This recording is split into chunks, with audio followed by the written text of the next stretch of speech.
शेर और हिरण की कहानी बहुत समय पहले एक घने जंगल में एक दुष्ट शेर रहता था। इस दुष्ट शेर ने पूरे जंगल के जानवरों में भय का माहौल बना रखा था। दुष्ट शेर कई जानवरों का शिकार करता और कईयों को रोज घायल कर देता था। इस कारण जंगल के सभी छोटे और बड़े जानवर परेशान थे। जंगल के सभी जानवरों ने इस समस्या से मुक्त होने के लिए एक मीटिंग आयोजित की।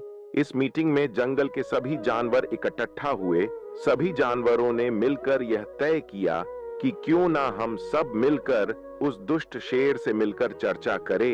इस पर सभी जानवर सहमत हो गए। जंगल के सभी जानवर उस दुष्ट शेर के पास गए और उससे कहा कि शेर महाराज, आपने जंगल के कई जानवरों को जख्मी कर दिया।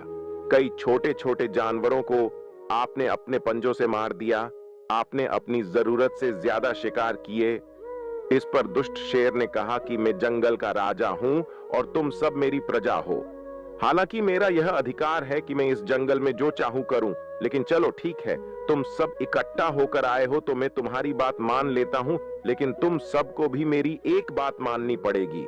शेर ने उनसे कहा कि हर रोज सुबह अगर तुम मेरी गुफा में मेरे भोजन का प्रबंध कर दो तो मैं शिकार के लिए कहीं नहीं जाऊंगा। जंगल के सभी जानवरों के पास दुष्ट शेर की बात मानने के अलावा कोई चारा नहीं था, इसलिए उन्होंने शेर की बात मान ली। अब हर रोज जंगल का एक जानवर दुष्ट शेर के भोजन के लिए उसकी गुफा पर जाता और दुष्ट शेर उसे मार कर खा जाता, लेकिन दुष्ट शेर उसके बावजूद भी जंगल में कई और जानवरों को मार देता। जंगल के जानवर शेर का कुछ नहीं बिगाड़ सकते थे और उनके पास शेर से बचने का कोई रास्ता भी नहीं था। दुष्ट शेर का जंगल में आतंक बढ़ता ही जा रहा था। अब शेर को भोजन देने की बारी हिरण की थी। हिरण बहुत चालाक था। उसने जंगल के जानवरों को दुष्ट शेर से मुक्ति दिलाने के लिए एक योजना बनाई। अगली सुबह हिरण शेर की गुफा के पास गया और शेर से कहा, महाराज, आपके राज्य में आपके और हमारे साथ बहुत ज्यादा अन्याय हो रहा है।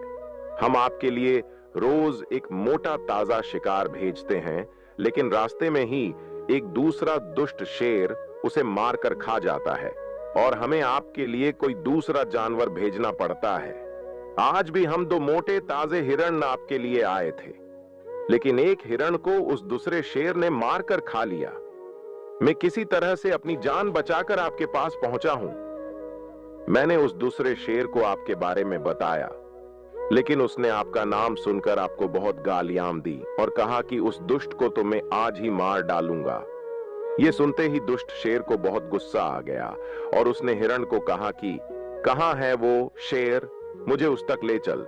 आज सबसे पहले उसको मारूंगा, उसके बाद ही भोजन करूंगा। हिरण उस दुष्ट शेर को एक कुट्ठे के पास ले गया और बोला, महाराज, वो दुष्ट इसी कुएं में रहता है। शेर ने आव देखा न ताव देखा और कुएं में छलांग लगा दी। कुआं बहुत गहरा था और पानी से भरा था। इस कारण दुष्ट शेर कुएं के पानी में डूबकर मर गया। हिरण्य की बुद्धिमानी से सारे जंगल के जानवरों को दुष्ट शेर के आतंक से मुक्ति मिल चुकी थी। अब जंगल के सभी जानवर खुशी खुशी